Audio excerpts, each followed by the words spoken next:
Hi, co-op in 2026 isn't just add one more player anymore. New games actually make your team function like a machine. Someone's building factories under the threat of planetary disaster, someone's running a busy auto shop, and someone's just wrecking another team's base for fun. In this video, I'm going over the freshest co-op games of 2026, the kind that are way better with at least one friend. I'll keep it short and break down what really matters in each game, what makes it stand out, and what you should know before buying.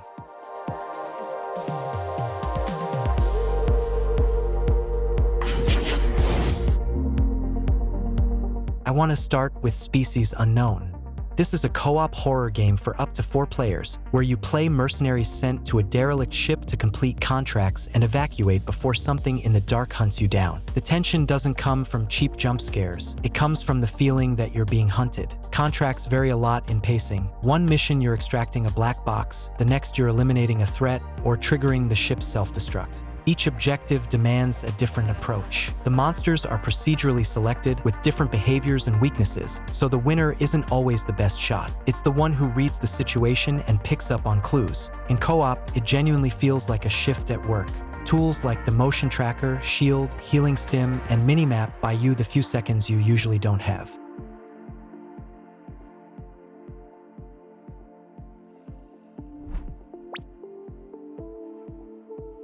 Deadzone Rogue.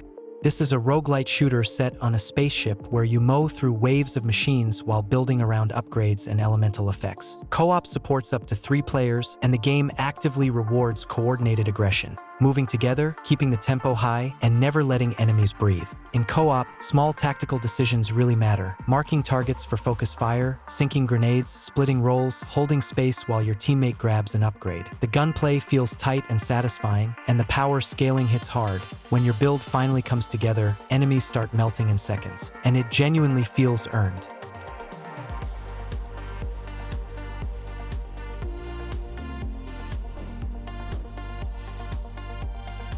Sephiria. This is a top-down action roguelite with a pixel art style. You play as a rabbit from a village at the top of a tower, descending deeper while collecting artifacts that boost nearby items. Because of that system, builds don't feel like random loot, they feel like small synergy puzzles. And beneath the cute visuals, the combat is surprisingly sharp. Co-op, up to 4 players, completely changes the flow of a run. After the tutorial, you can open your world through the hub and bring friends in. In a group, the chaos becomes readable. One player clears trash mobs, another plays around blocks and parries, someone builds auras and support effects, and suddenly the tower feels like a coordinated raid, just in roguelite form. The combat rewards precision. You have to manage your dodges, time your parries, and avoid getting greedy. The game punishes autopilot, but rewards discipline.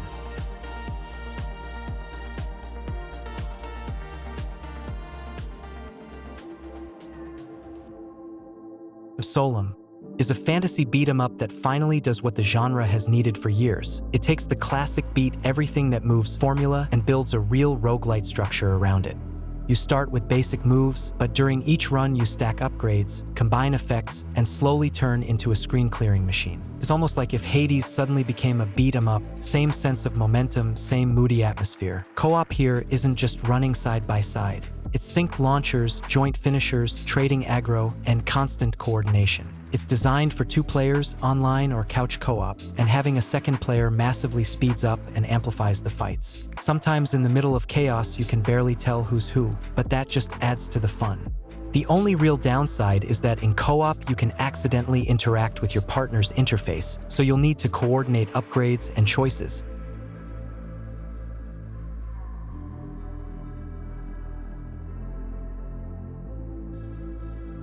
Surfpunk. This one has a really unique loop. You're surfer pirates jumping between procedural islands, grabbing loot, fighting monsters, and getting out before a massive wave wipes the map. The full release doesn't have a date yet, but the demo from December 2025 already made a strong impression. Even in the demo, the co-op foundation is clear. Up to 4 players, for weapon classes, fast gadget crafting mid-mission, and constant decisions. Do you risk another island for more loot, or cut your losses and extract? It feels like an extraction raid wrapped in arcade energy. The team has to decide who clears, who loots, who builds traversal paths, and who covers against incoming swarms.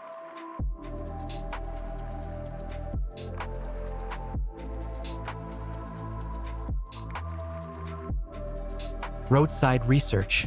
This is basically the evolution of a supermarket or gas station simulator, except now your station is a cover for an alien research operation. Instead of just stocking shelves and serving customers, you're studying human behavior, managing suspicion levels, and upgrading the station in co-op. In multiplayer, it stops being management and turns into a stress test. One player runs around like they've got a mortgage on the gas station, another forgets half the tasks, and someone inevitably causes a biological disaster in the middle of a shift. It's absurd, chaotic, and full of voice chat yelling, and somehow, after every disaster, you want to run one more shift. If the developers keep supporting and expanding it, Roadside Research has real potential to become a standout co-op hit.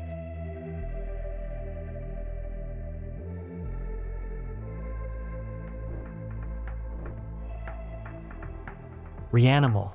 REANIMAL is an atmospheric horror game from the creators of Little Nightmares, and I played through it twice in co-op. The studio's signature style is still there: surreal imagery, thick fog, uneasy silence, and that constant feeling that the world around you is slowly decaying. This time, the themes are more mature: violence, trauma, the horrors of war, but the storytelling is intentionally fragmented. There's a good chance you won't fully understand what happened after the credits roll, and you'll need to dig into the lore separately. And honestly, that's when the story really hits. Gameplay leans more into action now. There are boss fights, more chase sequences, and a simple but solid combat system. At the same time, puzzles are less frequent and easier than before. You don't engage your brain as much as you might want to. It's a short experience, about 4 to 6 hours at a relaxed pace. Visually and sonically, though, it's strong all the way through. As for co-op, it's a mixed bag. Sharing the fear is cool, but sometimes it feels like co-op is there more in form than in function.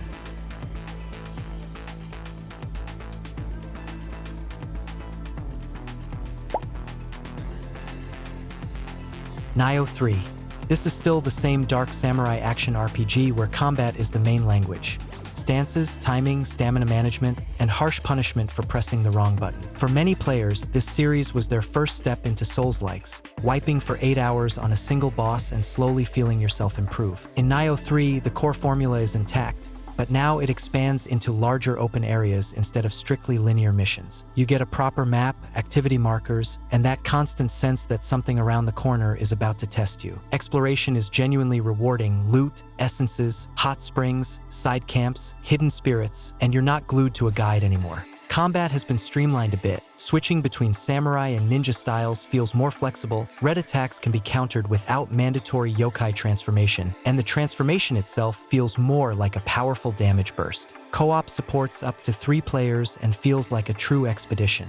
Bosses don't turn into damage sponges, aggression shifts between players, and mistakes become even more obvious. In a group, it's easy to divide roles and playstyles, especially with quick stance switching.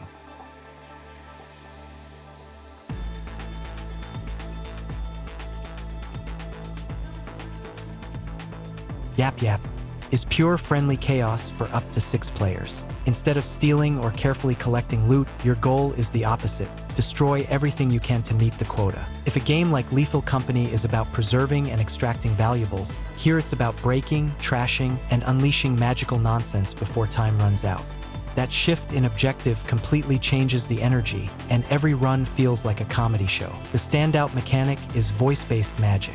You actually have to say spells out loud into your mic, which constantly leads to ridiculous moments. Say the wrong word and suddenly you're launched off the map. Thankfully, there's also a non-voice casting option, so it stays accessible. The art style leans into early 2000s Gothic vibes. The hub with alchemy and potion brewing gives a sense of progression, and small touches like emotes and instruments make the world feel alive. It's not reinventing the genre, but it's a fantastic playground for fun with friends.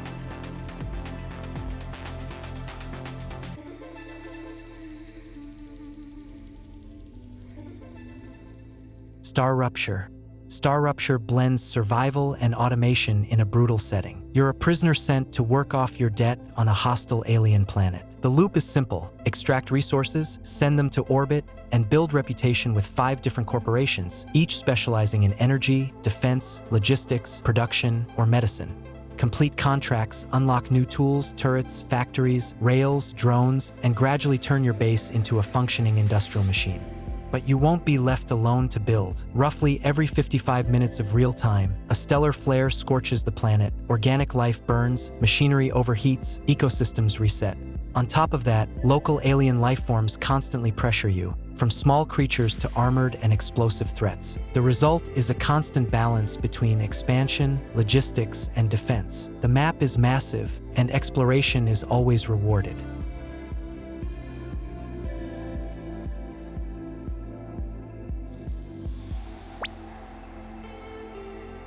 Car Service Together is a 4-player co-op auto shop simulator built around hands-on work, dismantling parts, replacing components, maintenance, tuning, and running the garage as a business. It's not just click a button and it's done.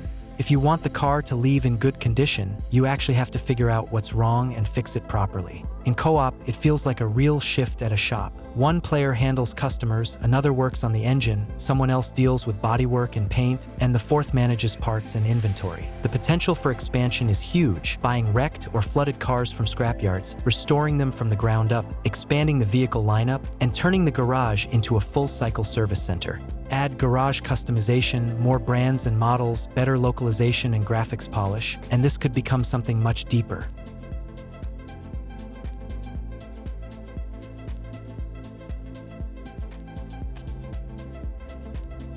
LORT is a hardcore roguelite clearly inspired by Risk of Rain 2, but it has its own pacing and personality. It feels brutal at first, especially solo, but once you understand the systems, farm camps early, prioritize small chests on day one, and invest smartly into your stats, you start outscaling enemies by mid-run. There are a lot of semi-hidden ways to power up, and if you actually engage with the mechanics, you can completely steamroll a run. The economy is generous. Plenty of chests, loot drops from enemies and challenges, and you can carry up to 4 weapons, each with its own power attack. The day-night cycle controls the tempo, nighttime adds extra threats, prices increase, and enemies scale up.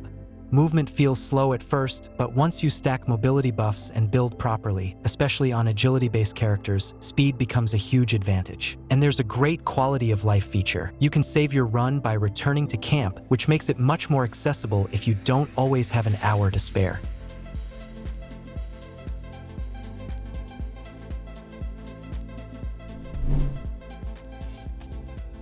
Rogue Point is a tactical co-op PvE roguelike that feels like a modern take on Rainbow Six Vegas terrorist hunt mode. You build a campaign out of escalating missions, earn money, buy gear, and unlock perks that enhance that specific run. You can approach missions in different ways, slow and methodical room clearing, or a more aggressive run-and-gun style. But at its core, it's a team shooter. You can play solo, but it's clearly designed for squad play. Gunplay is one of the game's biggest strengths. Weapons feel weighty, animations are solid, recoil has punch, and customization is deep. Armor pieces, skins, attachments, new guns. There are only a few maps right now, but for an early access title, there's already enough to sink dozens of hours into. That said, it's still early access. Performance needs work, and aiming could use some fine-tuning. But the foundation is strong, the concept is fresh, the gameplay loop is addictive, and with proper polish, Rogue Point could absolutely become a cult favorite tactical co-op shooter.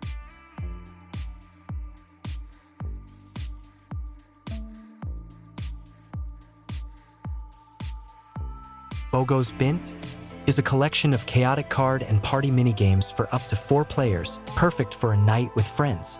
Think Uno, but with aliens, Russian roulette mechanics, and a system where the loser's head literally inflates and might explode. Each mode has its own rules and deck, and matches quickly turn into shouting, laughing, and complete chaos. It's best played with 4 people in voice chat, it just hits harder with real friends. There's good variety in the modes, versions like Zinky Zoagle with its meme twist, Zogblorb, and the fan-favorite Zoggy. Solo mode doesn't include everything yet, but more content is planned. Alien customization is simple but fun, colors, accessories, style. The visuals are bright, performance is smooth, and the randomness keeps every match tense until the last card.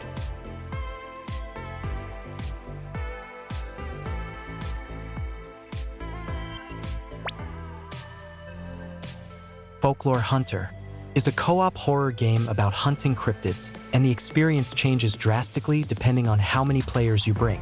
Solo is genuinely tense, especially at night, fog, distant noises, that constant feeling you're being watched. With 4 players, it's more manageable, and if you bring a huge group, suddenly the monster might be the one feeling hunted.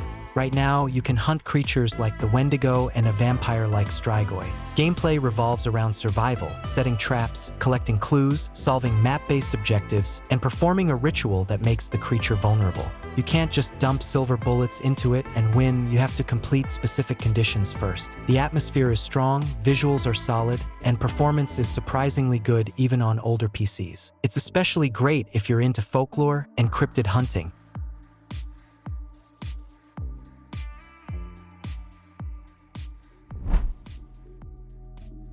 Honestly, the best sign of a great co-op game is when you plan to play for an hour, and suddenly it's 3 nights later, and nobody wants to log off first.